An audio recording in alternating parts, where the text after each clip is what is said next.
Fifth సె fifth semester paper 5 physical chemistry thermodynamics Carnot cycle.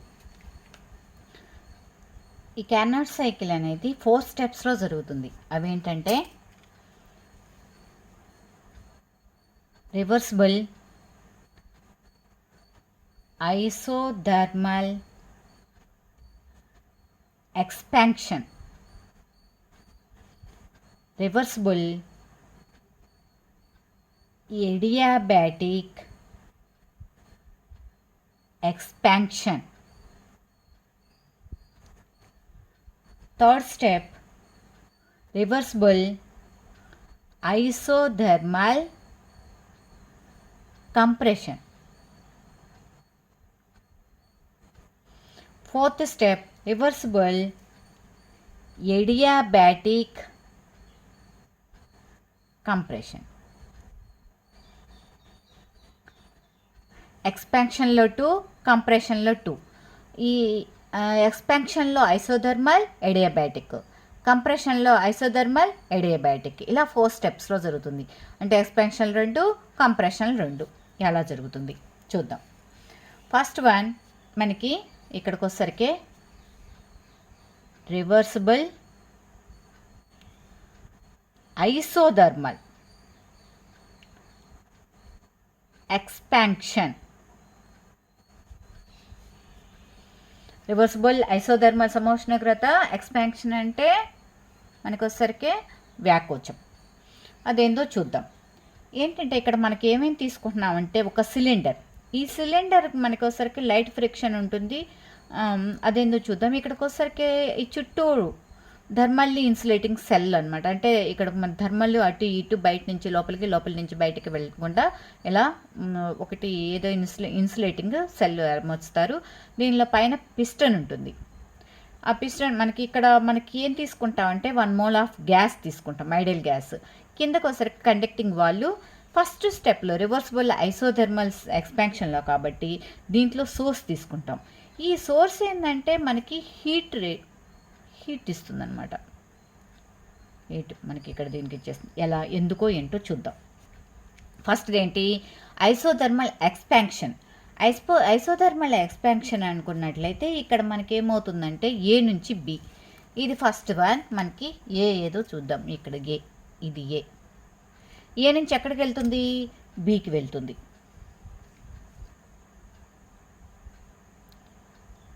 ఇలా మనకి ఇక్కడ ఏం తీసుకుంటున్నామంటే ఐసోథర్మల్ ప్రాసెస్ అంటే ఇలా కర్వ్ వస్తుంది అనమాట.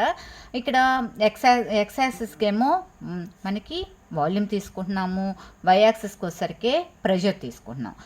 ఏమవుతుంది ఇక్కడ మనకి ఎక్స్పాన్షన్ అంటున్నాం. ఈ పిస్టన్ ఏం చేస్తున్నామంటే కొంచెం పైకి లాగుతున్నాం.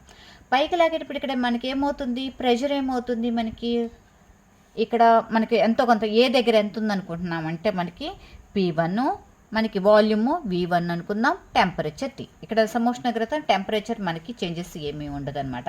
T = constant. ఇక్కడ ఏంటమ్మా కాన్స్టెంట్. ఇక్కడ ప్రెషర్ ఇవన్నీ ఎలా ఎంత ఉన్నాయి, మనకి ప్రెషర్ ఏమో P1, వాల్యూమ్ ఏమో V1, T1. అయితే మనకి ఇక్కడ సిలిండర్ ప్లేస్ ఏం చేస్తున్నామంటే మనకి సోర్స్ మీద పెట్టేస్తున్నాం. ఫస్ట్ వన్ ఇది పిస్టన్ మనకి మూవ్ అప్వర్డ్, పైకి లాగుతున్నాం అనమాట. అప్పుడు గ్యాస్ ఏమవుతుంది, ఎక్స్పాండ్ అవుతుంది. ఎలా, ఐసోథర్మల్గా ఎక్స్పాండ్ అవుతుంది. అప్పుడు ఇక్కడ ఏమవుతుంది, T కాన్స్టెంట్ అని చెప్తున్నాం. T కాన్స్టెంట్ అయితే మనకి వాల్యూమ్ ఏమవుతుంది, ఇక్కడ పైకి లాగుతున్నాం కదమ్మా, లాగినప్పుడు వాల్యూమ్ ఇంక్రీజ్ అవుతుంది. నెక్స్ట్ ప్రెషర్ ఏమవుతుంది, ఇక్కడ ప్రెషర్ మనకి ఏముంది, బెలూన్ కనుక మనకి ఇలా పైకి బెలూన్ నుంచి లోపల గ్యాస్ ఏమవుతుందంటే ప్రెషర్ ఇక్కడ తగ్గిపోతుంది. ఏమవుతుంది, ఇక్కడ వాల్యూమ్ ఇంక్రీజ్ అవుతుంది, ప్రెషర్ తగ్గిపోతుంది. ఇప్పుడు మనకి అప్పుడు ఏమవుతుంది, ఇక్కడ హీట్ మనకి ఇదేం చేస్తుంది, కావాలి కాబట్టి ఇక్కడ హీట్ కావాలి కాబట్టి సోర్స్ ద్వారా హీట్ని ఇది తీసుకుంటుంది అనమాట. అప్పుడు మనం తీసుకున్నప్పుడు మనకి వాల్యూమ్ ఇంక్రీజ్ అయిపోతుంది. నెక్స్ట్ ప్రెషర్ డిక్రీజ్ అయిపోతుంది. ఇక్కడ మనకి ఏమవుతుంది, హీట్ W తీసుకున్నాం. W వర్క్ ఏదో జరుగుతుంది. దీనికి క్యాల్కులేషన్ మరలా చెప్తానమాట. సరే, ఇక్కడికి వచ్చేసరికి చూడమ్మా, మనకి గ్రాఫ్లో P1 V1 T1. ఇక్కడ ఏముంది, ప్రెషరు. నెక్స్ట్ ఎక్కడికి మారింది ఇక్కడ? ప్రెషర్ ఏమవుతుందని చెప్తున్నాను ఇక్కడ? తగ్గుతుంది. అంటే ఇక్కడ నుంచి ఇక్కడికి ఏమైంది? తగ్గింది కదా. నెక్స్ట్ వాల్యూమ్ ఏమైంది ఇక్కడ? వాల్యూమ్ ఇక్కడ ఉందన్నమాట. వాల్యూము ఇక్కడ నుంచి ఇక్కడికి ఏమైంది? పెరిగింది. ఇక్కడ నుంచి మనకి ఏమవుతుంది? చేంజ్ అయింది కదా. అంటే ఎలా మారింది? మనకి ఇక్కడికి వచ్చరికి ఏ నుంచి మనకి ఈ కర్వ్ ఏంటంటే రివర్సిబుల్ ఐసోథర్మల్ ఏ నుంచి బి, ఏ నుంచి బీకి రావటం కర్వ్ అనమాట. ఇక్కడ ఏ దగ్గర ఎంత ఉంది మనకి? P1 V1 T1. బి దగ్గరికి వెళ్ళేసరికి ఏమవుతుందంటే మనకి ప్రెషర్ ఏమవుతుంది? చేంజ్ అవుతుంది కదమ్మా. మనకి అది P2 అనుకుందాము. వాల్యూమ్ కూడా చేంజ్ అవుతుంది కదా. వాల్యూమ్ ఏమవుతుంది? ఇక్కడ ఇంక్రీజ్ అవుతుంది. టెంపరేచర్ సేమ్ T1, ఇక్కడ T1, ఇక్కడ T1. అంటే ఎందుకని? ఐసోథర్మల్గా జరుగుతుంది కాబట్టి. ఇక్కడ వాల్యూమ్ ఏమైంది చూడు, ఇక్కడ ఉన్నది ఇక్కడికి మారింది. అంటే వాల్యూము ఇక్కడ ఏమైంది? ఇంక్రీజ్ అయింది. ప్రెషర్ ఏమైంది? ఇక్కడ ఉంది, ఇక్కడికి తగ్గింది అనమాట, డిక్రీజ్ అయింది. ఇది ఈ కరువు పేరు ఏంటమ్మా? మనకి వచ్చేసరికి ఈ కరువు ఏం జరిగింది ఇక్కడ? ఐసోథర్మల్ ఎక్స్పాన్షన్ జరిగింది. నెక్స్ట్ తర్వాత ఏం చేసామంటే ఇది ఫస్ట్ది. సెకండ్ వన్ ఏంటి? Reversible adiabatic expansion. Adiabatic expansion జరిగింది. ఎక్స్పాన్షన్ అన్నాక మన ఇక్కడ సంకోచం చెప్పింది ఎట్లా? ఎడియాబాటిక్ ద్వారా. అంటే ఇక్కడేమో స్థిరోష్ణగ్రత, ఇక్కడ ఎడియాబాటిక్ ఎక్స్పాన్షన్ అమ్మ జరిగినప్పుడు మనకి ఏమవుతుందంటే ఇక్కడ, అంటే మనకి ఇక్కడ ఏమవుతుంది? ఇక్కడ సోర్స్లో ఉంది కదా. ఈ సోర్స్లో ఇక్కడ ఉన్న సిలిండర్ని స్టాండ్ మీద అమర్చాం. ఇక్కడ మనకి హీట్ ఏమి? No change heat. ఇక్కడ హీట్ ఏమి చేంజ్ కాదు. ఇక్కడ స్టాండ్ దగ్గర ఉంది కాబట్టి నో చేంజ్ హీట్, ఏమి చేంజ్ కాదనమాట. అంటే ఇది ఎలా పనిచేస్తుంది? ఇన్సులేటర్గా పనిచేస్తుంది, ఏమి చేంజ్ కాకుండా ఉంటుందన్నమాట. ఇప్పుడు ఏం చేస్తున్నామంటే ఇక్కడ ఈ పిస్టన్ని ఇంకొంచెం పైకి లాగుతున్నాం అనమాట. పైకి లాగినప్పుడు మనకి ఎక్కడి నుంచి ఎక్కడ కరువు అంటే ఇక్కడ మనకి బి నుంచి సికి కరువు మారిపోయింది. ఎలా మారిందో చూద్దాం. ఇలా ఎలా మారిపోయిందంటే ఇక్కడ సిలిండర్ నుంచి సిలిండర్ని ఎక్కడ పెట్టాము? స్టాండ్ మీదకి పెట్టాము. అప్పుడు పిస్టన్ పైకి లాగినప్పుడు మనకి ఇంకా ఎక్స్పాండ్ అవుతుంది. ఎక్స్పాండ్ అవుతున్నప్పుడు మనకి ఏమవుతుంది? వాల్యూము ఇంక్రీజ్ అవుతుంది. ఇక్కడ సేమ్ ప్రెషర్ డిక్రీజ్ అవుతుంది. సేమ్ ఇక్కడ వాల్యూము ఇంక్రీజ్, ప్రెషరు డిక్రీజ్. అంటే బి దగ్గర ఎంత ఉంది మనకి? ఎంత ఉంది? P2 V2 T1. ఇక్కడ మనకి ఏమవుతుందంటే ఇక్కడ హీట్ చేంజ్ అవుతుంది. ఎందుకంటే ఇక్కడ మనకి ఇక్కడ ఇన్సులేటర్ కదా మనం తీసుకుంటుంది. ఇక్కడ ఏమవుతుందంటే రివర్సిబుల్ మనకి ఇక్కడ ఇక్కడి నుంచి బి దగ్గర నుంచి మనకి చేంజ్. ఇక్కడ బి ఉంటుంది, ఇది బి ఎక్కడికి వెళ్తుంది? సి దగ్గరికి వస్తుంది అనమాట. సి దగ్గరికి ఎలా వస్తుంది? ఇలా చూపిస్తున్నాం. ఏమైందో చూడండి. ఇక్కడ వాల్యూమ్ ఏమైంది? వాల్యూమ్ ఏమో ఇంక్రీజ్ అయింది. అంటే ఇక్కడ నుంచి ఇక్కడికి ఇంక్రీజ్ అయింది కదా. ప్రెషర్ ఎలా అయింది? డిక్రీజ్ అయింది. ఇక్కడ నుంచి ఇక్కడికి ఏమైంది? డిక్రీజ్ అయిపోయింది కదా. అప్పుడు మనకి ఇక్కడ ఏం తీసుకుంటున్నాం? మనకి బి నుంచి సి కదా. రివర్సిబుల్ మనకి ఇక్కడ P3 తీసుకుంటున్నాం, చేంజ్ అయింది కాబట్టి. V3 తీసుకుంటున్నాం, టెంపరేచర్ ఇంక్రీజ్ అయింది కాబట్టి చేంజ్ అయింది కాబట్టి T2 తీసుకుంటున్నాం. ఈ కర్వ్ పేరేంటి? Adiabatic expansion. ఏమైంది? ఇక్కడ వాల్యూమ్ ఇంక్రీజ్ అయింది, ప్రెషర్ ఏమో డిక్రీజ్ అయింది. ఎలా వచ్చిందో చెప్పుకున్నాం కదా. నెక్స్ట్ ఆ తర్వాత థర్డ్ వన్ ఏంటి మనకి? రివర్సిబుల్ ఐసోథర్మల్ కంప్రెస్ చేస్తున్నాం.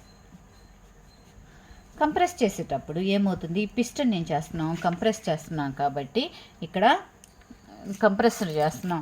ఏమవుతుంది? ఇక్కడ తగ్గుతుంది అనమాట. ఇక్కడ ఏమవుతుంది? పిస్టన్ని కిందకి దించుతున్నాం, కంప్రెస్ చేస్తున్నాం కదా, ఇక్కడ కిందకి దిగుతుంది. ఇక్కడ ఏం తీసుకుంటున్నాం అంటే సింక్ తీసుకుంటున్నాం. ఈ సింక్ ఏం చేస్తుందంటే హీట్ ఏమన్నా ఇక్కడ ఏమన్నా ఉంటే ఇది అబ్జర్వ్ చేస్తుంది అనమాట. హీట్ తీసుకుంటుంది, ఇది అబ్జర్వ్ చేస్తుంది. ఈ సింక్ ఏంది? Heat observed. ఈ సోర్స్ ఏంటి? హీట్ ఇచ్చేదనమాట మనకి. ఇదేంది? ఇక్కడ హీట్ అబ్జర్వ్ చేసేదనమాట. సరే, సింక్లో తీసుకున్నాం కదా. ఇక్కడ ఏమవుతుంది? ఇక్కడ మనకి ప్రెషర్ పిస్టన్ని ఇక్కడ కిందకి కంప్రెస్ చేస్తున్నాం. ఇక్కడ ఏమవుతుంది? వాల్యూమ్లో ఆల్రెడీ ఏమవుతుంది? ఇక్కడ థర్డ్ వన్కి వచ్చేసరికి ఎక్కడి నుంచి ఎక్కడికి కర్వ్ మనం ఏం తీసుకుంటున్నామంటే ఇక్కడ ఏ నుంచి బీకి ఫస్ట్ వన్, బి నుంచి సికి సెకండ్ వన్, నెక్స్ట్ సి నుంచి డికి. ఇక్కడ సిలో ఏమేమి ఉన్నాయి మనకి P3 V3 T2. సరే సిలో ఏముంది P3 V3 T2. ఎక్కడికి మారుతుంది చేంజ్ ఎలా జరుగుతుంది ఇక్కడ మనకి థర్డ్ వన్లోకి వచ్చేసరికి వేపర్ మనకి కిందకి కంప్రెస్ చేసాం కదా, అప్పుడు వాల్యూమ్ ఏమో డిక్రీజ్ అవుతుంది, ప్రెషర్ ఏమో ఇంక్రీజ్ అవుతుంది. రివర్సిబుల్ మనకి ఇక్కడికి వచ్చేసరికి ప్రెషర్కి వాల్యూమ్కి. వాల్యూమ్ ఏమవుతుందమ్మా డిక్రీజ్ అవుతుంది, ప్రెషర్ ఏమో ఇంక్రీజ్ అవుతుంది. సరే ఇక్కడికి వచ్చేసరికి కాన్స్టెంట్ వాల్యూమ్ కాబట్టి మనకి ఇక్కడ ఏమవుతుంది మనకి సరే వాల్యూమ్ ఇక్కడ ఇక్కడ ఏమవుతుంది ఇలా దించాం కదమ్మా, దించినప్పుడు ఇక్కడ హీట్ రెడ్యూస్ అయితే మనకి ఏమన్నా హీట్ అబ్జర్వ్ చేస్తే మనకి ఇక్కడ అంటే ఎక్కడెక్కడ హీట్ వస్తుంది మనకి ఇక్కడ మనకి వచ్చరికి ఫస్ట్ వన్ మనకి ఇక్కడ Q1 అంటే దీన్ని ఏమనుకోవచ్చు Q1 అనుకోవచ్చు. ఏది ఇక్కడ ఐసోథర్మల్లోకి వచ్చరికి Q1. ఇక్కడ ఎలా వస్తుందో చూడండి కర్వ్ మనకి సి నుంచి డీకి వస్తుంది, ఇది డీకి వచ్చేసరికి ఇక్కడ ప్రెషర్ ఎలా ఉంటుంది P3 V3 T2గా ఉంటుంది. ఏమైంది ఇక్కడ వాల్యూమ్ ఏమైంది ఇక్కడ ఉన్నది కాస్త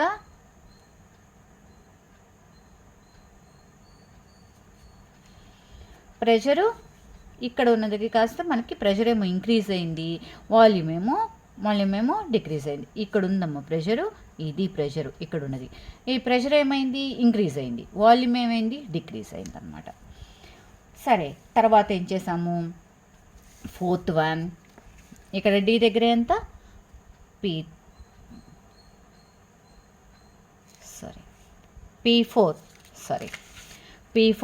V4 T2. ఎక్కడి నుంచి P4 నుంచి మనకి సి దగ్గర P3 V3 T2 కదా, P4 V4 ఇక్కడికి వచ్చాక T2. నెక్స్ట్ లాస్ట్ వన్ మనకి ఫోర్త్ వన్ ఏంటి రివర్సిబుల్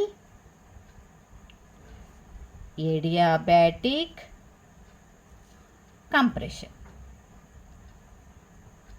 కంప్రెస్ జరిగింది ఇక్కడ ఎలా ఏడియాబాటిక్ వైజ్గా అంటే మనకి డి దగ్గర నుంచి మళ్ళీ రివర్స్లో ఏ దగ్గరికి వెళ్ళిపోతుంది అనమాట. డి దగ్గర ప్రెషర్ ఎంత ఉంది P4 V4 వాల్యూమ్ ఏమో V4 T2 టెంపరేచర్ ఉంటుంది. ఇక్కడ పైకి వెళ్ళేసరికి మళ్ళీ ఇక్కడికి ఎలా వస్తుంది P1 V1 T1గా వెళ్ళిపోతుంది. అంటే మనకి ఏమైంది చూడండి ఎలా వస్తుంది అసలు ఇది కంప్రెషర్ కాబట్టి పిస్టన్ ఏం చేస్తున్నాం ఇంకా కిందకి దించేసినప్పుడు ఇదే ఇక్కడ సింక్లో పెట్టాం కదా, ఏది థర్డ్లో మనకి ఇక్కడ స్టాండ్ మీద పెట్టేస్తాం అనమాట. ఇది స్టాండ్ మీద పెట్టేసినప్పుడు మనకి ఇక్కడ కంప్రెషన్ ఇంకా చేసినప్పుడు వాల్యూమ్ ఏమవుతుంది దీనిలాగే వాల్యూము డిక్రీజ్ అవుతుంది, ప్రెషర్ ఏమో ఇంక్రీజ్ అవుతుంది. అదే ఇక్కడ చూడు ఇక్కడికి వచ్చేసరికి ప్రెషర్ వాల్యూమ్ ఏమైంది ఇంక్రీజ్ అయింది, ప్రెషర్ ఎలా ఉంటుంది డిక్రీజ్ అయిపోతుంది అనమాట. ఇక్కడ ఉన్నది కాస్త ఇప్పుడు థర్డ్ ఇదేంటి ఐసోథర్మల్ కంప్రెషన్. ఇదేంటి డిఏ వచ్చేసరికి ఏడియాబాటిక్ కంప్రెషన్. ఏబి కర్వ్ ఏమో ఐసోథర్మల్ ఎక్స్పాన్షన్, బీసీ ఏమో అడియాబాటిక్ ఎక్స్పాన్షన్, నెక్స్ట్ సిడి ఏమో ఐసోథర్మల్ కంప్రెషన్, డిఏనేమో ఎడియాబాటిక్ కంప్రెషన్. ఇక్కడి నుంచి ఇక్కడికి ఈ రెండిట్లోనేమో వాల్యూమ్ ఇంక్రీజ్ అయ్యి ప్రెషర్ డిక్రీజ్ అవుతుంది, ఈ రెండిట్లోనేమో వాల్యూమ్ డిక్రీజ్ అయ్యి ప్రెషర్ ఇంక్రీజ్ అవుతుంది అనమాట. ఇక్కడేమో మనకి సోర్స్ మీద పెట్టుకున్నాం, ఇక్కడేమో మనకి స్టాండ్ మీద, ఇక్కడేమో సింకు, నెక్స్ట్ ఇక్కడికి వచ్చరికి స్టాండ్ మీద పెట్టేసుకున్నాం. ఏందో అర్థమైంది కదా. నెక్స్ట్ ఆ తర్వాత ఈ నాలుగిటిని తీసుకొని ఎలా మనకి ఇది మొత్తం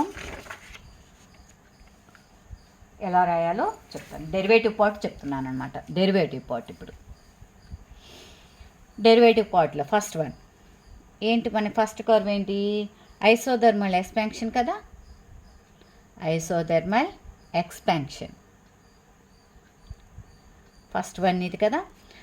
ఎలా జరిగిందో తెలిసింది కదా, ఎలా కర్వ్స్ ఎలా వచ్చేసినాయో, కార్నర్ సైకిల్ ఎలా రివర్స్లో ఎలా వచ్చేసినాయో, ఈ 4 ఎలా పనిచేసినాయో తెలిసింది. ఇప్పుడు డెరివేటివ్ చూద్దాం. డెరివేటివ్లోకి వచ్చేసరికి ఐసోథర్మ ఎక్స్పాన్షన్. సరే ఇక్కడ హీట్ మనకి క్యూ అనుకున్నట్లయితే మనకి వర్క్ ఏంటి, వర్క్ జరిగింది W1. ఇక్కడ హీట్ వచ్చింది కాబట్టి Q1 అనుకున్నాం. సరే ఇది ఎలా వస్తుంది, Q W అంటే మనకి ఇక్కడికి వచ్చేసరికి థర్మోడైనమిక్స్ ఫస్ట్ లా ఏం చెప్తుంది, ఫస్ట్ లా Q U + W. U అంటే మనకి ఇంటర్నల్ ఎనర్జీ, ఇక్కడ ఇంటర్నల్ ఎనర్జీ 0 కాబట్టి Q W. ఈ రెండుకి సమానం అని చెప్పుకోవచ్చు. W Q W1, Q1 W1. సరే W1 అంటే ఏంటి, మనకి ఎక్కడి నుంచి ఎక్కడికి వెళ్ళింది కర్వ్, మనకి మనకి V1 దగ్గర నుంచి V2 దగ్గరికి వెళ్ళింది. W అంటే PdV.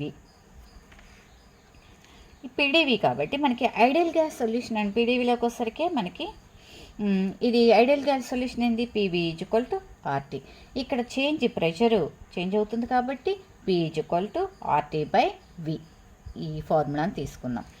ఎలా చూడండి, ఇక్కడ V1 integration V1 V2 RT1/V × dV, RTV × dV.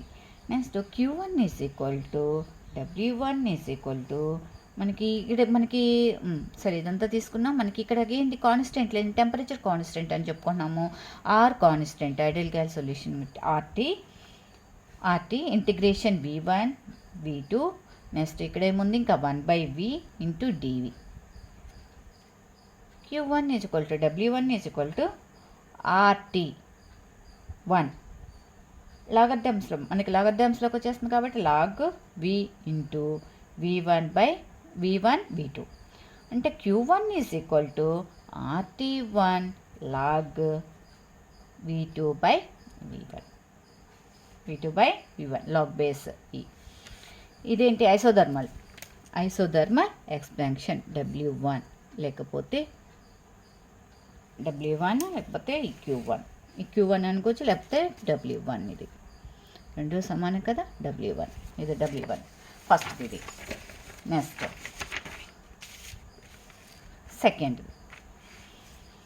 Second ఏంటి, మనకి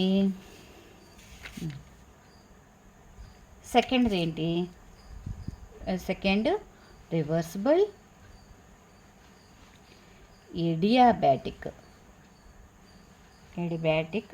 ఎక్స్పాన్షన్. ఎడియాబాటిక్ ఎక్స్పాన్షన్ అంటే dq = 0, ఎనర్జీ ఇక్కడ ఏమి ఉండదు. మనకి W2 V2 నుంచి V3కి చేంజ్ అయిపోయింది, PdV.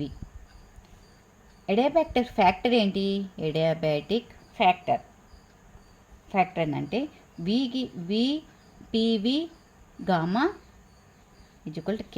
అంటే K మనకి P చేంజ్ అయిపోతుంది కదా, P K/V గామా. ఇది ఎడియాబాటిక్ ఫ్యాక్టర్. దీనికి మనకి చూడండి ఇంటిగ్రేషన్ V2 V3. PdV ఇంకా మనకి ఏం తీసుకోవచ్చు, K వాల్యూ. ఈ ఫార్ములాని అప్లై చేసుకోవచ్చు కదా, K × dV/V గామా మనకి K మనకి కాన్స్టెంట్ కాబట్టి బయటకి తీసుకొచ్చేసాం, V2 V3.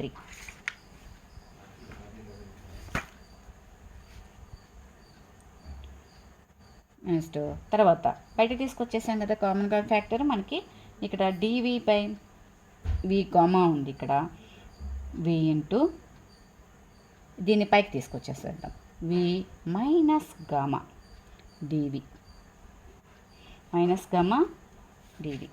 సరే ఫార్ములా ఒకటి అప్లై చేసుకుందాము. Integration xn dx x⁴n n+1. ఇది ఫార్ములా. ఈ ఫార్ములా ఇక్కడ అప్లై చేసుకోవచ్చు. K × V. ఇక్కడ K అండ్ మనకి ఇక్కడ K ఏం చేస్తుంది, ఇక్కడ V × -గామా+1/-గామా+1. ఎక్కడి నుంచి ఇంటిగ్రేషను, V2 నుంచి V3కి K/1 - గామా. ఇక V3 minus gamma plus 1 minus V2 minus gamma plus 1. W2 is equal to 1 by 1 minus gamma. ఇక్కడ కేని ఇక్కడ మల్టిప్లికేషన్ చేస్తాం. K into V3 minus gamma plus 1 minus K into V2 minus gamma plus 1. ఇక్కడ P is equal to K by V gamma. W2 is equal to 1 by 1 minus gamma into K by V3 కింద తీసుకొచ్చేస్తే plus V3 gamma into V3 minus K by V2 gamma into V2 మొత్తం 1 by 1 minus gamma. Formula ఏంటి? PV is equal to RT కాబట్టి PV is equal to RT. 1 by 1 minus gamma. ఇప్పుడు దీన్ని ఏం రాసుకోవచ్చు మనము? ఇది ఫార్ములా ప్రకారము P లాగా రాసుకోవచ్చు కదా. P3 into V3 minus P2 V2. PV is equal to RT కాబట్టి దీన్ని ఇలా రాసుకోవచ్చు. P2 V2 మైనస్ దీన్ని తీసుకొచ్చేసాం P3 V3 బై ఎందుకు తీసుకొచ్చేసాం అంటే ఇక్కడ gamma minus 1. W2 is equal to R common, మనకి PV is equal to RT అని చెప్పుకుంటున్నాం కదా. PV is equal to RT. ఇక్కడ T కామన్ కాబట్టి మనకి T కాన్స్టెంట్, మనకి ఇక్కడ ఏమి ఉండదు కాబట్టి మనకి ఇక్కడ ఏం చేసుకుంటున్నాము? W2 is equal to R into T1 minus T2 by gamma minus 1. ఇదేంటి? ఇది W2. W1 ఏమొచ్చింది? RT log E by V2 by V1. W2 ఏమొచ్చింది? R into T1 minus T2 by gamma minus 1. సరే, third one.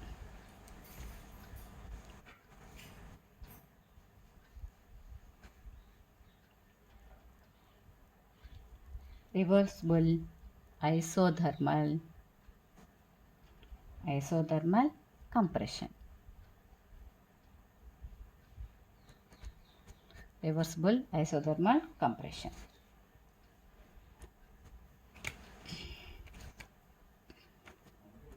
W3 is equal to Q2. Heat ఏం చేసింది? Heat ఎలా ఉంటుంది? Reject చేసింది to sink. W3 is equal to V3 దగ్గర నుంచి V4కి integration V3 V4 PdV.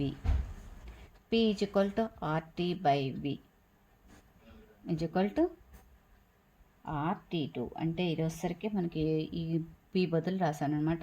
RT మనకి ఈ RT అనేది మనకి ఇక్కడ కాన్స్టెంట్లు కాబట్టి బయటకి తీసుకొచ్చేసాను.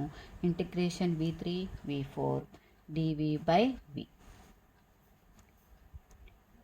Is equal to RT2 log V3 V4. Next Q2 is equal to W3 is equal to RT2 log V4 by V3. అంటే మనకి ఇక్కడ మైనస్ రివర్సిబుల్ కాబట్టి ఇక్కడ ఏంటి? ఐసోథర్మల్ కంప్రెషన్ కాబట్టి మైనస్లో వస్తుంది.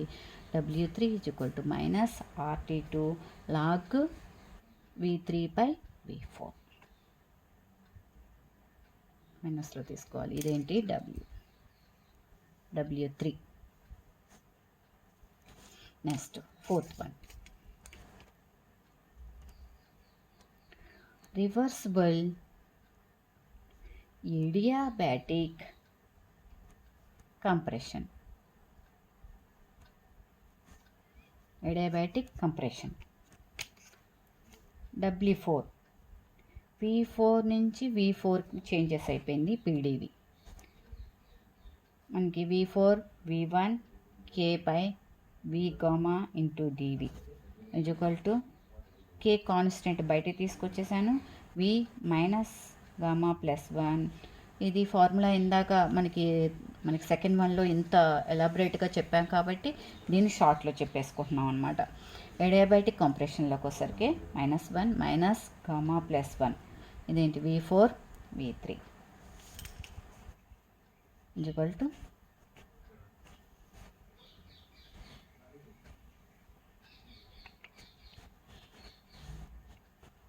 Next V4 K into V1 minus gamma plus 1 V4 minus gamma plus 1 by 1 minus gamma is equal to P1 V1 minus P4 V4 by 1 minus gamma is equal to R into T1 minus T2 by 1 minus gamma W4 is equal to minus R T1 minus T2 by gamma minus 1. ఇది W4 value. ఇప్పుడు మనం total work done ఏందో చూద్దాం.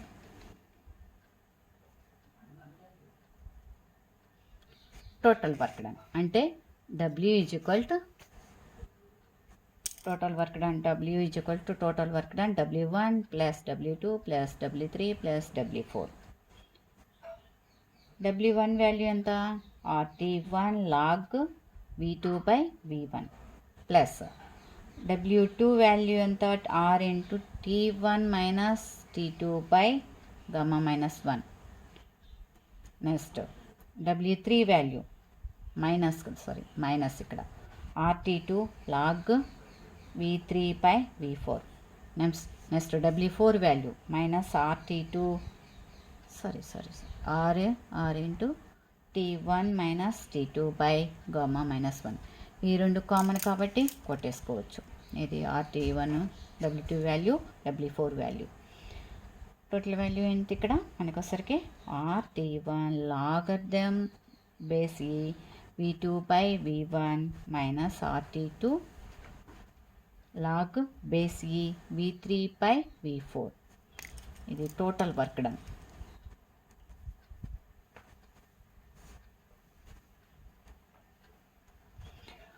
మనకి ఎడయాబెటిక్లో మనకి values వీలు మనం తెలుసుకోవాలి కాబట్టి దీన్ని రిలేషన్ ఉందో చూద్దాం. ఎడయాబెటిక్ ఎక్స్పాన్షన్ ద్వారా మనకి టోటల్గా చూసుకుందాం. ఏంటంటే first one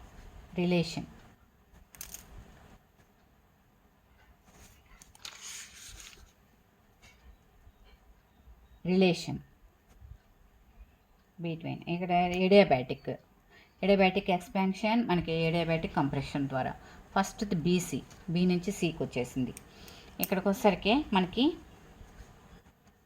TV gamma equal constant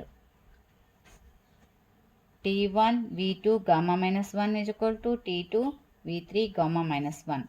T1 by T2 is equal to V3 gamma minus 1 by V2 gamma minus 1 is equal to V3 by V2 whole to the power of gamma minus 1. ఇది బీసీకి సంబంధించింది. అదే relation but 1 TV is equal gamma is equal constant T1 V2 gamma minus 1 is equal to T2 V3 gamma minus 1. T1 by T2 is equal to V3 gamma minus 1 by V2 gamma minus 1 is equal to V3 by V2 whole to the power of gamma minus 1. Next తర్వాత వచ్చేసరికి మనకి D దగ్గర నుంచి ఏ దాకా. ఇదేంటి ఇక్కడ B దగ్గర నుంచి అంటే మనకి ఎడయాబెటిక్ ఎక్స్పాన్షన్. ఇక్కడికి వచ్చేసరికి ఎడయాబెటిక్ కంప్రెషన్ ఎలా వస్తుంది? T2 V4 gamma minus 1 is equal to T1 V1 gamma minus 1. T1 by T2 is equal to V4 gamma minus 1 by V1 gamma minus 1. అంటే V4 by V1 whole to the power of gamma minus 1. ఈ రెండింటిని common తీసుకొస్తున్నాం. ఏం చేద్దామంటే ఇది V3 by V2 gamma minus 1 is equal to V4 by V1 gamma minus 1. V3 by V2 is equal to V4 by V1. ఈ రెండు common కాబట్టి దీనికి రిలేషన్ ఏంటి? V3 by V4 is equal to V2 by V1. ఇది total. సరే ఈ వాల్యూని work డన్లో substitution చేసినట్లయితే సబ్స్టిట్యూషన్ చేద్దాం. ఈ వాల్యూని V3/V4 = V2/V1 వాల్యూని వర్క్ డన్లో సబ్స్టిట్యూషన్ చేద్దాం. వర్క్ డన్ అంటే ఏంటి మనకి ఇక్కడికి వచ్చరికి చూద్దాం. W ఫార్ములా ఏంటి వర్క్ డన్ ఇదే కదా, RT1 log base E V2/V1 minus RT2 log base E V3/V4. మనకి ఏమంటున్నాము, V3/V4 = V2/V1 అంటున్నాం. అందుకని RT1 log base E V2/V1 minus RT2 log base E V2/V1. Work one substitution చేసాం కదా. W R base, మనకి R కామన్గా తీసుకొని T1 - T2 log base E V2/2 common V2/V1. ఇది work done టోటల్గా. సరే, దీని తర్వాత మన ఎఫిషియన్సీ చూద్దాం. Efficiency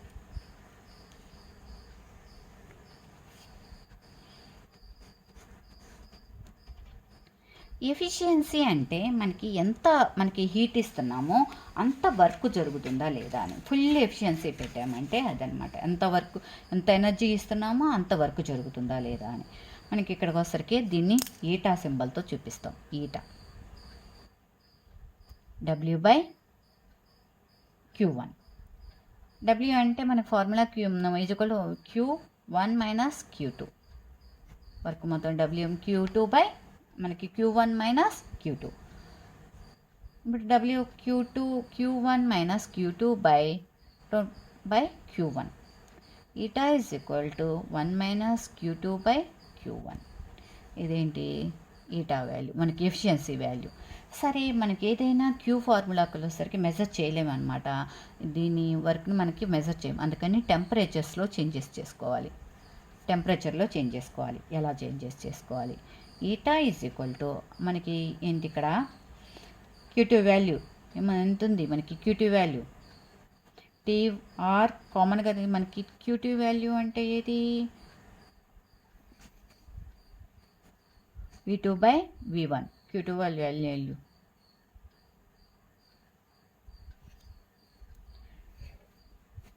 T1 - T2 log E V2/V1.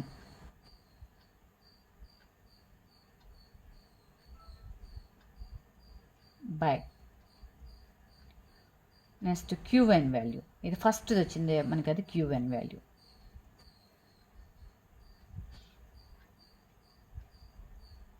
RT1 log base E V2/V1. ఇప్పుడు మనకి RR కామన్గా, మనకి ఇక్కడ RR కామన్గా కొట్టుకుపోతుంది. Next V2/V1 2 కొట్టుకుపోతున్నాయి. నెక్స్ట్ టోటల్గా